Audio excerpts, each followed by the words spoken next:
मी ITI अंबरनाथमध्ये कातारी या ट्रेडला शिकवते। तर आपण गेल्या प्रॅक्टिकलमध्ये टूल पोझिशन बघितली होती थ्रेडिंगसाठी कशी घ्यायची। या प्रॅक्टिकलमध्ये आपण फीड बॉक्सची सेटिंग बघणार आहोत। पूर्ण कोणत्या लिव्हर एंगेज करायचा, कोणत्या लिव्हर डिसएंगेज करायचा। चला तर मग मी तुम्हाला दाखवते।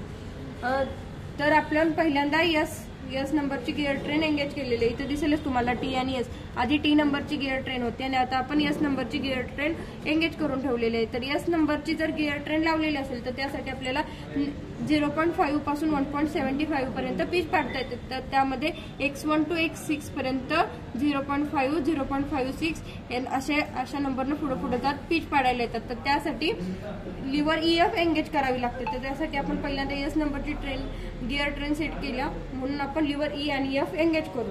तर E कुठे आहे? इथे E एंगेज केला, त्यानंतर हे इथं F एंगेज करायचा। तर E आणि F एंगेज झालं। नेक्स्ट स्टेप आपल्याला आता कोणता पीच पाडायचा आहे? 1.5 चा पाडायचा आहे। तर तो कशामध्ये आहे? वायच्या रेंजमध्ये। तर Y5 मध्ये, म्हणून इथं Y एंगेज करायचा आणि इथं 5 नंबर एंगेज करायचा।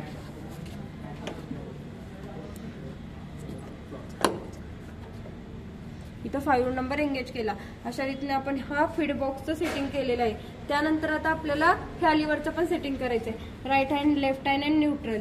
जर इकडून राईट हँड असतील, टेल स्टॉक कडून हेड स्टॉककडे येणार असेल तर ही लिव्हर इथे यायला पाहिजे। न्यूट्रल असेल तर मधी, आणि हेड स्टॉक करून टेल स्टॉककडे जाणार असेल तर लेफ्ट हँड साइड असतं, तेव्हा ही नॉक खाली यायला पाहिजे।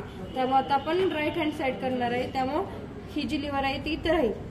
झालं एवढं सेटिंग। आणि RPM आपल्याला पाहिजे तेवढं, तर आपण 80चे RPM ठेवू थ्रेडिंगसाठी।